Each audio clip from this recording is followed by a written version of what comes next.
Welcome back, deep divers. Today, we're taking a plunge into some seriously deep waters. Yeah. We've got this document, and it's a real doozy. Picture of the World in Presentation by B.K. Ratnikov. Oh. It's uh, dense, let me tell you. Buckle up, because this one takes us on a wild ride through the nature of knowledge and consciousness. Yeah, you could say that. It even touches on some things that might seem, well, a little out there, like psychic influences and the idea that someone or something could manipulate our minds, like on a mass scale. Exactly. And as always, we're here to break it down, distill the essence, and give you the most fascinating bits. Sort of like your cheat sheet to understanding the core concepts. So ready to dive in? Absolutely, let's do it. Okay, so where do we even begin with this thing? Well, right off the bat, Ratnikov throws out a really interesting definition of knowledge. He calls it understood and comprehended information. Okay, so not just information then. Right. Not just like raw data. It's information that's, been processed and made sense of. Understood and comprehended information about what is happening around and inside us, obtained not only through the basic senses, but also with the help of sensory perception, is how he puts it. I see. So there's more to it than just what we see and hear and touch, right? Exactly. It involves this deeper level of processing, like making meaning out of the sensory input we receive. And that's where understanding comes in. He even calls it, and this is a mouthful, the management program of the human biocomputer. Right. I remember seeing that in the original Russian. Yeah, that's the word. And it really emphasizes this idea of active mental processing. Like our minds aren't just passively receiving information, they're actively shaping and interpreting it. So knowledge is almost like an active process then.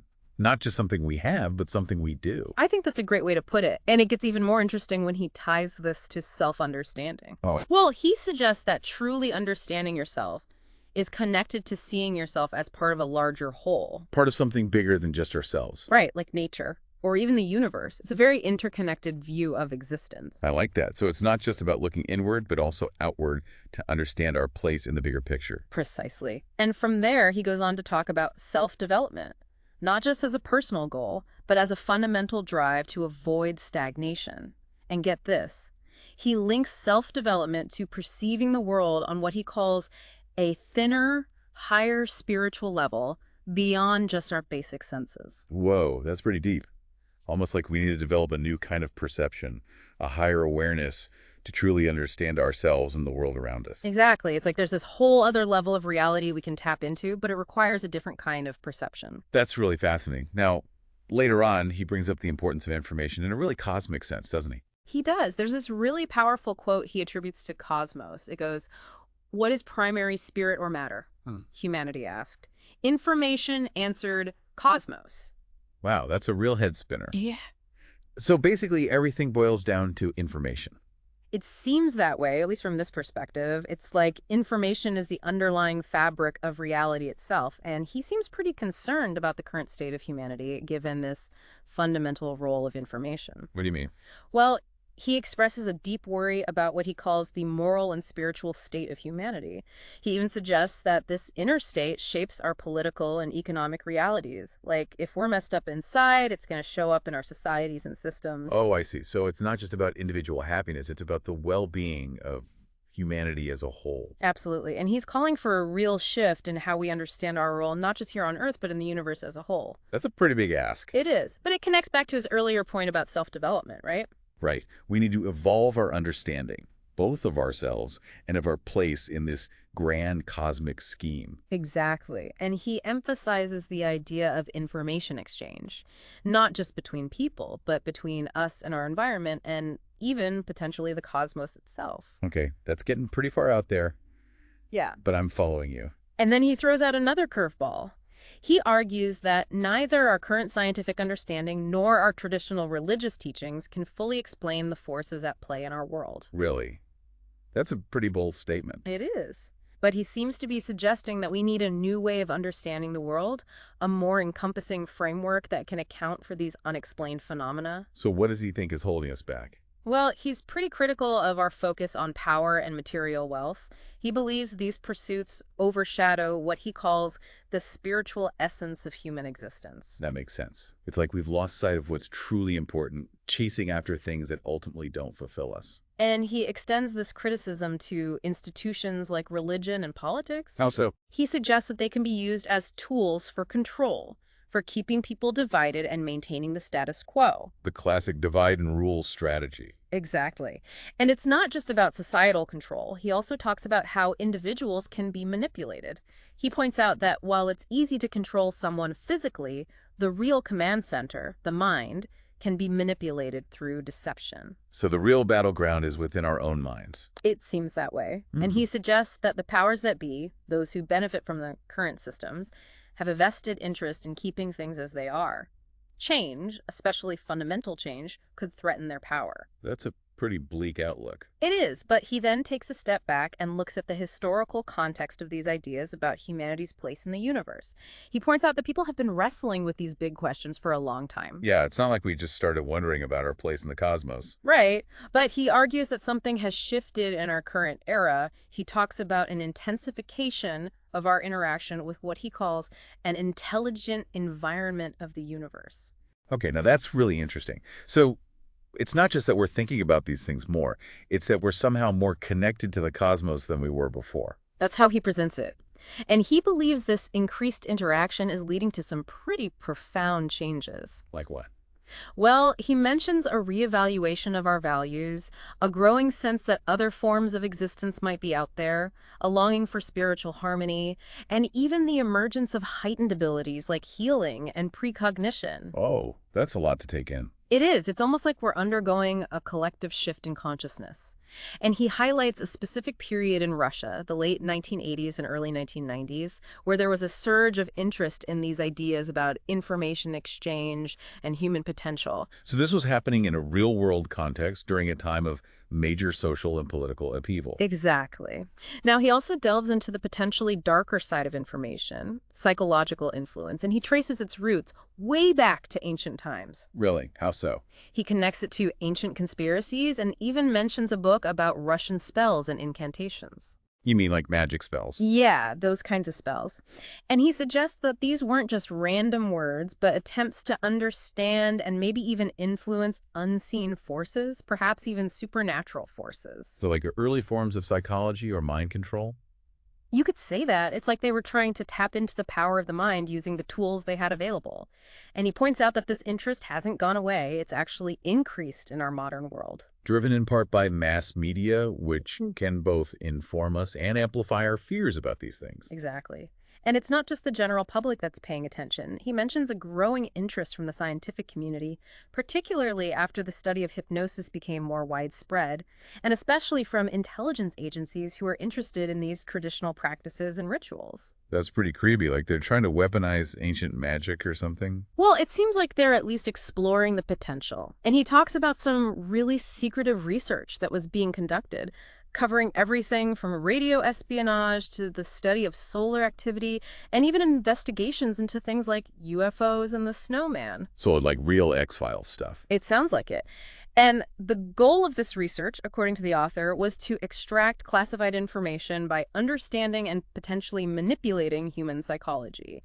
He says that the head of the special department saw the world as this huge information system that could be tapped into.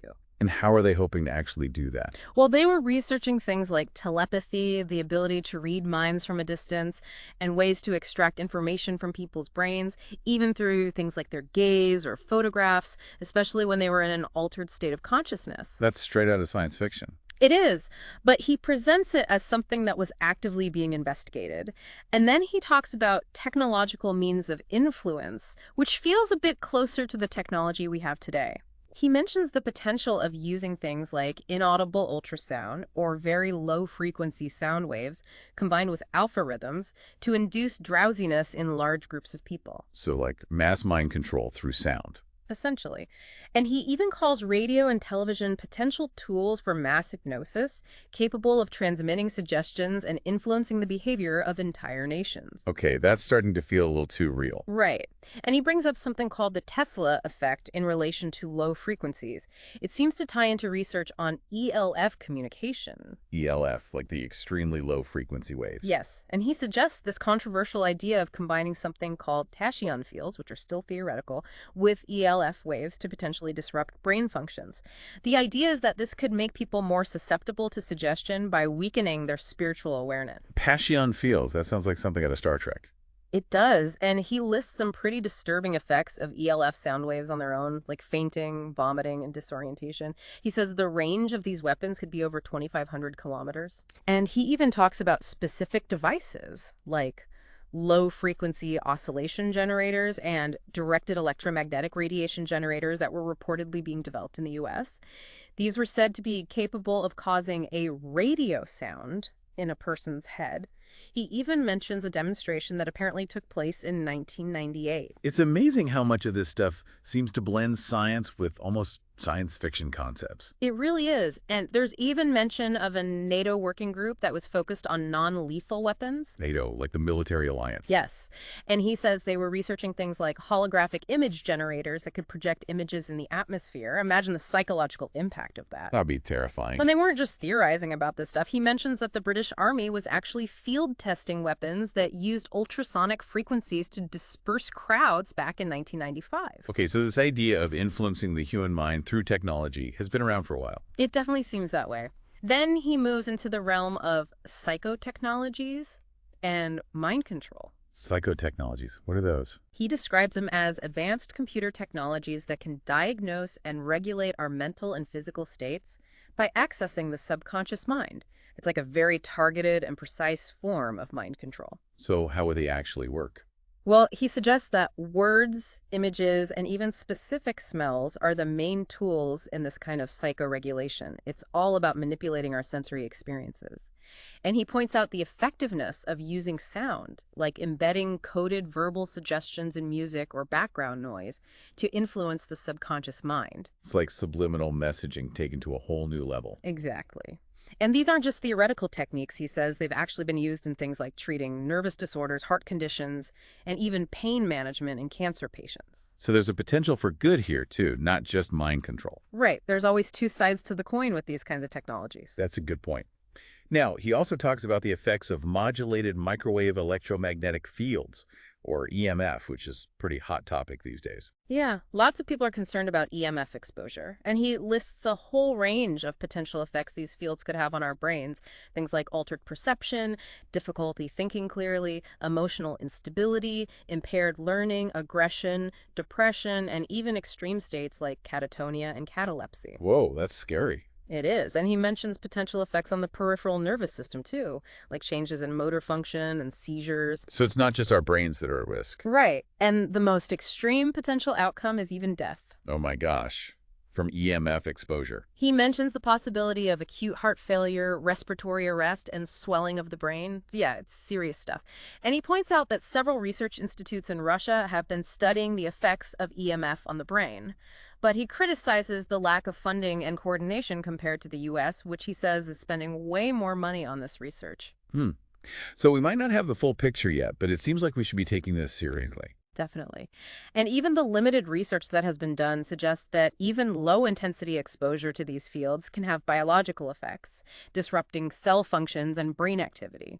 He calls for immediate action to investigate this further and establish a working group to oversee these systems. Okay, so we've got potential mind control through sound and electromagnetic fields, but then he switches gears and starts talking about cosmic influences and psychic communication. Yeah, it's a bit of a jump, but stay with me. He talks about how they were using methods based on the work of several researchers, both Russian and foreign, to study these phenomena. So it wasn't just some crazy idea, they were actually trying to investigate it scientifically. It seems that way. And one of the things they looked at was how the environment before birth, what he calls the heliogeophysical environment, could influence us later in life.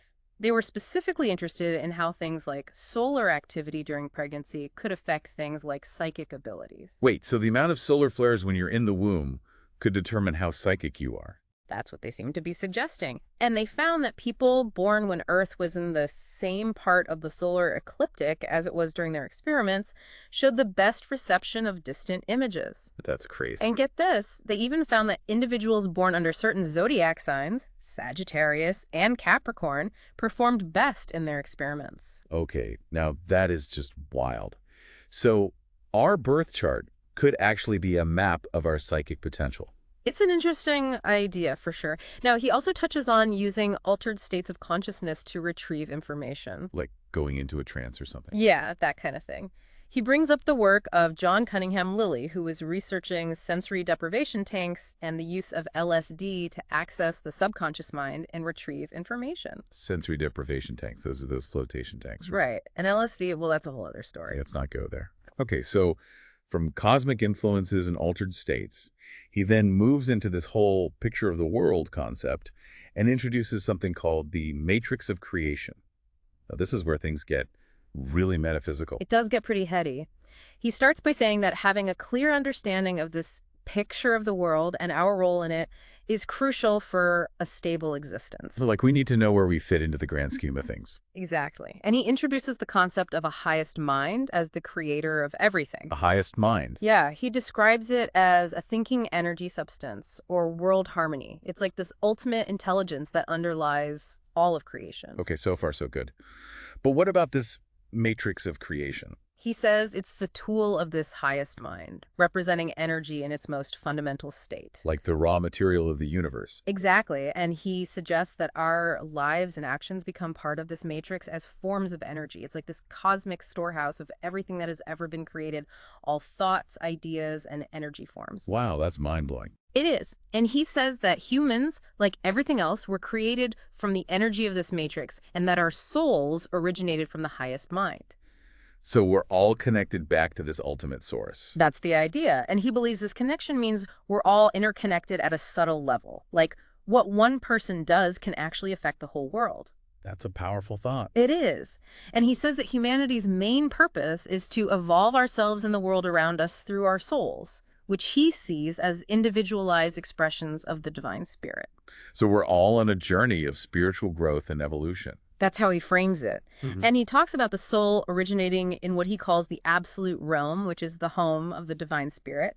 After we die, he says our souls return there, merging back with the divine spirit while still retaining our individual identities. It's like a cycle of birth, death, and rebirth, but on a cosmic scale. Exactly. And he describes the human body as residing within an energy field called the soul, which he sees as a conscious repository of all our knowledge and experiences. It's like a blueprint that our physical bodies are built from. Okay, I'm starting to get a sense of his overall model of the universe. Me too. That's And he interesting. then moves into how energy interacts and the power of our thoughts. This is where it gets really interesting, right? It does. He suggests that when we direct our thoughts and intentions with belief, we create favorable conditions for those intentions to manifest energetically as long as we're internally harmonious. So our thoughts actually have power. They do, according to this perspective. And he says that a bunch of things influence our overall psycho-energetic space, like our worldview, how we see ourselves, our relationships, our actions, and even our deeds. Okay, so it's not just about thinking positive thoughts. It's about our whole way of being in the world. Exactly. And he introduces this concept of egregores, which are these informational energy formations created by the collective thoughts and beliefs of groups of people. Egregore. Yeah, it's a bit of a mouthful. He says they're like shared consciousnesses or energetic entities that can influence the people who contribute to them. So, like, if a lot of people believe in something strongly enough, it can take on a life of its own. That's the basic idea. And he gives some examples like religious figures, natural formations like mountains and bodies of water, and even man-made objects like a revered icon. All of these can generate energy fields that influence us. That's pretty wild. So we're not just swimming in a sea of energy, we're also creating and shaping it with our thoughts and beliefs. Exactly. And he explains that our individual worldview is formed by the information we're exposed to from the outside, like through our upbringing, education, and environment. So we're constantly being shaped by our experiences. We are. And he says that this leads to the creation of behavioral matrices in our subconscious minds, which are basically collections of automatic responses to external stimuli. So we're not always consciously choosing how to react. We're running on autopilot sometimes. It seems that way. But he emphasizes the importance of becoming aware of these patterns and learning to consciously direct ourselves. And he talks about the importance of really understanding what he calls ARPs, our goals. Like really grasping the meaning and implications of our goals. Right. He says that when we mentally walk through the steps needed to achieve something, it actually generates strategy that can help us manifest it in the real world. But we need to have internal balance first. We can't be all conflicted and stressed out. That makes sense. And he stresses the need to manage our desires and negative habits through willpower and logic. He sees problems and challenges as opportunities for us to learn to control our own minds. So it's all about mastering ourselves, essentially. I think that's a good way to put it. And he talks about self-regulation techniques like autosuggestion and being aware of our body's capabilities, which are managed through our senses. He also highlights the power of creating vivid mental images. Yeah, he says that when we create these images and really experience the sensations they evoke, it can help us manage our health and well-being. It's about using the mind-body connection to heal ourselves. That's amazing. It is. And he reminds us that we experience the world through our senses, and those sensations are powerful tools for influencing our mental and physical states. When we create a thought image, it creates an internal experience that actually affects our bodies. So it's not just about thinking, it's about feeling. Yes, and for beginners, he recommends focusing on really vividly imagining those sensations, even if they aren't physically real. It's like training our inner world to influence our outer experience. That's a great tip. Now, he also talks about these basic concepts that form the building blocks of reality. Yeah, he lists things like love, joy, good, beauty, evil, envy, greed, pain, and violence as these fundamental concepts that help us understand the world and how it's structured. They're like the core elements of our experience. Okay, so like the primary colors of reality. I like that analogy.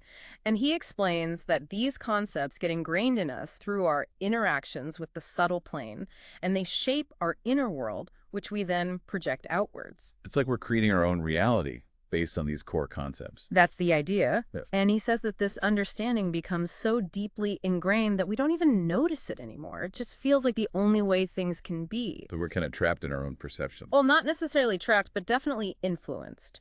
Now, he then goes into some specific techniques used by the initiator of contact, which sounds a bit manipulative. What do you mean?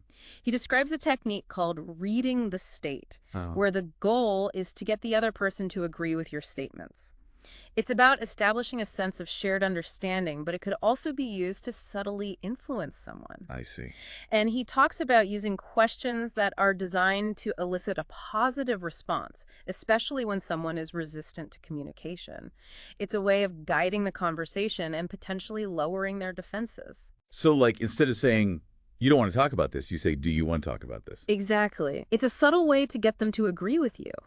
And he emphasizes the importance of internal balance and energy exchange. He says that every cell in our body is constantly striving for equilibrium. So like homeostasis. Yeah, that's a good way to put it. And when we're internally disorganized, conflicted, or stressed out, it shows up in our external world too. Like, we might be messy, break promises, or be late. It's like our inner state is reflected in our outer world. Exactly. And he suggests that the energy of someone who's unbalanced can actually repel others. Like bad vibes? Yeah, something like that. He says that people who are more harmonious tend to resonate with each other. So it's important to get our own inner state in order before we try to connect with others. That's good, guys. And he warns about the exchange of energy between people. He says that when we interact with someone who's unbalanced, we can unconsciously take on some of their negative energy. Like an energetic virus. Yeah, kind of. He specifically advises people who are easily influenced to be careful about sharing details of other people's illnesses or about drinking with strangers. Drinking with strangers. How is that related? Well, he says that when you drink with someone, you're more open to their energy. And if they're carrying a lot of negativity, it can affect you. He actually advises drink only with your equals, meaning people who are successful and morally healthy. I've never thought about it that way. And he talks about how harmful habits can create these subconscious field entities that feed on our energy. Like energetic parasites. Exactly. And he suggests that these entities can even jump from one person to another, especially if the other person has a stronger energy field. So we need to be careful who we hang out with. It seems that way. Now, he also talks about different stages of human development and the role of understanding in this progression. He describes the first two stages as animal and intelligent animal, and he says that in these stages we're mostly passively absorbing information from our environment, like sponges just soaking it all up. Makes sense. When we're young, we're learning so much so quickly. Right. And he says that the quality and variety of this information will determine whether our development progresses beyond just the human stage. So we need to be exposed to a rich and diverse range of experiences to fully develop. That's what he seems to be suggesting. And he says that development in these earlier stages happens primarily through action. Like we learn by doing. Hands-on learning, I like it. Yeah, me too. And he says that when we actively apply true knowledge, it leads to understanding, or anwarm, which is when knowledge becomes a transformative force that turns us into creators. So we move from being passive recipients of information to active creators of knowledge. Yes. And he says that this is when we start to develop into highly evolved human beings, capable of continuous growth. That's inspiring. It is. And he also addresses the destructive nature of negative emotions. He says that hatred paralyzes our logic and reason, leading us to blame others and attract negative outcomes. So we literally create our own reality through our thoughts and emotions. That's what he seems to be saying. And he describes fear as a black hole that sucks in negative thought forms and mental dirt. He even suggests that the things we fear the most are often the things that end up happening to us. That's a bit scary, but also empowering in a way. If we can control our fears, we can control our reality. Right. And he has this interesting thought about how we encounter information, like books. He says that information seeks the person, meaning that books and other sources of knowledge come into our lives when we have an inner need for them. So it's not just coincidence. He sees it as a kind of test of readiness for further learning and growth. Okay, that's pretty cool. Now, he also offers a critique of traditional psychology, particularly in how it tries to understand children. He's pretty skeptical of the methods that psychologists use to assess children, arguing that they often lack a genuine understanding of how a child's mind works. So he thinks they're missing something. He does. He says that their evaluations are often superficial and miss the subtle structure of a child's inner world. He even suggests that children might understand the psychologist better than the psychologist understands them. What does he think is the right way to understand children then? He believes that true assessment comes from what he calls the pure spirit, and he's critical of the use of testing methods to evaluate and develop children's abilities. So he's advocating for a more intuitive and holistic approach. Absolutely. He emphasizes the importance of oral knowledge transfer and believes that understanding the universe would lead to a completely different view of children, who he feels are often underestimated. Okay, I like where this is going. Yeah. Now, he also dives into the relationship between our being, consciousness, and reality. He acknowledges the traditional idea that being determines consciousness, but he argues that consciousness is just as influential in shaping our physical processes and behavior. It's like a two-way street. So we're not just products of our environment, we're also shaping it with our minds. Exactly. And he defines awareness as a process of gaining a new vision of reality, where our understanding creates new facets of reality. So the more we understand, the more we see. That's a good way to put it. And he says that awareness is a process of gaining insights and making discoveries based on our accumulated experiences, information, and even memories from past lives. Past lives, that's interesting. Yeah, he throws that in there. And he lists dreams, fantasies, learning, and our interactions with the world as factors that shape a child's awareness and self-determination. So it's all about how we experience and process the world around us. Right. And he explains that when a child identifies with a particular role, it creates what he calls a tunnel of reality that shapes their perception and gives them direction in life. So we start to create our own subjective realities based on who we think we are. That's how he explains it. And he's critical of the idea that understanding is fixed to age. He says that understanding develops through stages of mental growth. So it's not just about how old you are, it's about how developed your mind is. Exactly. And he describes the world of a newborn as being completely dependent on and shaped by the mother. He says that there are no clear boundaries between the newborn and the external world. It's like they're still part of the mother's energy field. Yeah, something like that. And he emphasizes the role of words in shaping a child's reality. He says that words help to transform a formless mass of experience into a set of distinct objects and concepts. So language helps us make sense of the world. Exactly. And he believes that the earlier and more extensively a child is exposed to language, the faster their awareness develops. That's fascinating. It is. And he's a big advocate for nurturing a child's individuality within the education system.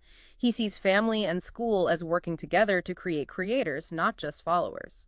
So fostering creativity and independent thinking. Absolutely. He stresses the importance of teaching children how to learn and how to think intuitively, and he believes that learning should be a creative act, not just about memorizing facts. That's a great approach to education. It is. He envisions formal education as a continuation of play, where knowledge from different fields is integrated to explain reality and prepare children for life. So a more holistic and engaging way of learning. Exactly. And he believes that this requires a new kind of teacher, one who is a creator themselves. That makes sense. You can't teach creativity